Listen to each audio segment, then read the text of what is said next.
Last time, nalaman mo kung paano magsimula at makatapos ng isang project. Pero ngayon, tuturuan ko kayo kung paano i-customize yung workspace nyo. Pero bakit ba natin kailangan i-edit ang workspace natin? Isipin nyo na lang, yung workspace nyo ay yung desk nyo sa office.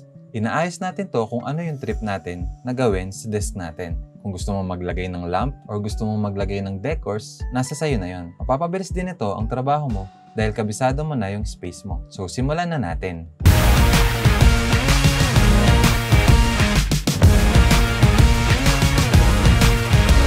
Alright, nandito tayo ngayon sa Premiere Pro. I'm using the latest version of Premiere Pro. Kung hindi mo pa na-update yung Premiere mo, punta ka lang sa Creative Cloud and then hanapin mo yung app na Premiere Pro and then update mo. Ganito lang yung itsura ng interface ng Premiere. Pero kung medyo iba yung sayo, masusundan mo pa rin naman tong video na to. So yung workspace ay makikita natin dito sa window, workspace. Ito yung mga workspace na available. Meron na ditong default at meron naman yung mga ginawa ko na. Isang paraan para ma-edit yung workspace mo ay yung pag-adjust ng sizes ng panels mo. For example, pag nakita nyo tong double arrow, pwede nyong i-adjust from left to right yung panel nyo. Pwede rin namang from bottom to top or top to bottom. Sa mga corners naman, makakita kayo ng 4-sided arrow like this. Ito naman is ma-adjust mo ng sabay yung mga panels. Another one is pwede mong ilipat yung mga tabs. For example, ito ay lilipat ko dito. Ito ay lilipat ko dito. Pwede naman, ilipat mo yung isang tab sa ibang panel group. For example, lipat ko to dito. Once na makita nyo yung purple, pwede nyo nang i-drop. Ibig sabihin ng purple, dun siya mapupuntang part ng panel group. Ito yung bago. Ito yung program monitor natin. Ito na ngayon yung libraries na nilagay natin kanina. Pwede mo naman din ibalik kung gusto mo. Isa pang way sa pag-i-edit ng workspace mo ay delete yung mga unnecessary or yung mga hindi mo kailangan na panel or tabs. For example, etong kanina, pwede natin i-close yung mismong panel kung hindi natin siya kailangan. Para magdagdag ng panel, pwede kang pumunta sa window, makikita mo lahat ng nakacheck dito ay showing sa mismong Premiere mo. For example, gusto mong piliin tong media browser. Pag click mo, lilitaw din siya dito. And then, pwede ka nang mag-drag and drop ng mga files mo. Or pwede mo rin i-undock yung tab mo, depende sa pangangailangan mo. Magiging ganito siya, nakabukod. Pero kung gusto mong ibalik, drag mo lang yung pangalan at ilipat kung saan mo siya gusto. Pag nilagay mo sa center, same lang siya as paglalagay sa taas. Pero kapag may corner na ganito, ibig sabihin, dun siya mapupunta sa mismong part nun. For example, ililipat natin sa left, magkakaroon siya ng sariling panel sa left. Yan. So, magkabukod na sila nitong kanina. Pwede naman din dito sa right. Basta make sure na purple siya at merong corner. Pero teka, paano pag hindi ko na alam kung ano yung nagawa ko? Simple lang ang paraan dyan. Pwede mong pindutin to, window, at punta ka ulit sa workspace mo. Pwede mo siyang i-reset to save layout, which is Alt-Shift+0. Nakabalik na tayo sa umpisa. Isa pang paraan para makita natin yung workspace ay click nyo lang tong icon na to, which is yung workspaces. Same lang siya nang makikita nyo doon sa window. Andito yung mga default at yung mga ibang nagawa ko.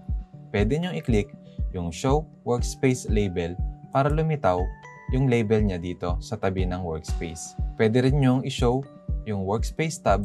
Makikita nyo yung mga tabs niya na nandito at pwede nyo rin siyang i-click para maiba yung workspace natin. Based on my experience, ilan lang yung mga nagagamit kong workspace? Siguro mga 3 or 2 lang kasi yung gamit ko mismo ay customized na para sa mas marami or mas wide variety ng pag-i-edit. Pag horizontal yung video mo, usable na yung default. Minsan, pwedeng sa assembly, pwedeng sa production, or pwede naman din sa essential na lang. Kasi mas maraming available tabs na madalas gamitin dito. Pero what if kapag vertical yung gusto mong gawin? Simple lang. Meron ditong vertical na workspace si Premiere. Kung mapapansin nyo, nandito yung program monitor natin which is patayo kasi mas malaki yung real estate niya para sa mga vertical videos. Pero kung horizontal, hindi siya perfect fit. For example, open ko tong vertical video ko. Makikita nyo na mas maganda tignan or mas malaki yung makikita nyong content ng video nyo. Pero what if gusto kong gamitin yung workspace na ginawa ko dito sa PC ko pero meron akong laptop? Para malipat natin, pwede natin i-save yung workspace natin at i-export papunta doon sa laptop nyo. Ganito lang yon.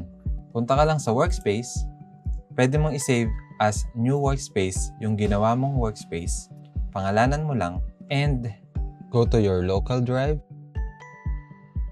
users, hanapin mo yung username mo, and then sa documents, and then Adobe, and then Premiere Pro, hanapin mo yung version ng Premiere Pro mo, and then sa profile, and then sa layouts, pwede mo i-copy papunta sa ibang folder. By the way, I'm transferring this from Adobe Premiere Pro 2023 to 2024. Check mo rin yung isa pang location which is nasa OneDrive. Kung mapapansin nyo, madami ditong workspace na hindi mo naman din magagamit. So, paano siya tanggalin? Punta ka lang sa Edit Workspaces and then drag and drop yung mga hindi mo kailangan sa Do Not Show tulad nitong Libraries, Review, dahil di ko naman siya ginagamit. Ayan, mas konti na, hindi na cluttered tignan. Personally, itong may 2023 workspace ang madalas kong gamitin dahil andito na siya halos lahat. Ang ginawa ko dito, nilagay ko yung project panel ko at yung effects sa isang side kasi madalas akong gumamit ng mga effects for vertical videos like yung mga preset na nandito and yung mga madalas kong gamiting default effects from Premiere Pro. Dito naman makikita nyo may essential graphics ako, may lumetri color ako for color grading, and then may essential sound na rin ako pag e-edit ko yung sound or yung audio. And then kung mapapansin nyo, nandito sa right side yung toolbar ko and yung audio bar para makapag-focus ako sa timeline ko na mas malaki. By the way, hindi talaga ito yung resolution ng PC ko. Inassume ko lang na mas maraming 1080p user na nagsisimula pa lang mag-edit. Ito talaga yung workspace na gamit ko, which is 4K.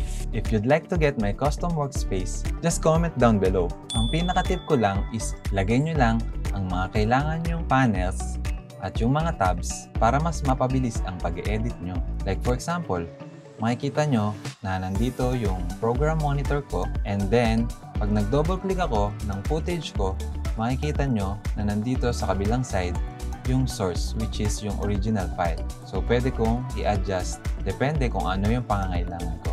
Nandito rin yung effects kung i-adjust nyo yung mga parameters nito. Pero sa susunod na lang natin pag-usapan kung paano gamitin yung effects control at paano mag-animate ng mga footage or text. Customizing your workspace is time-consuming pero pag naayos nyo na, bibilis kayong mag-edit. Kung may specific kayong gustong malaman, comment nyo na lang sa baba. Baka sakaling isama natin sa mga susunod na episodes ng video editing tutorial. Huwag kalimutan mag-like at mag-subscribe para makagawa pa ako ng mga video na tulad nito o mas maganda dito. See you in the next video!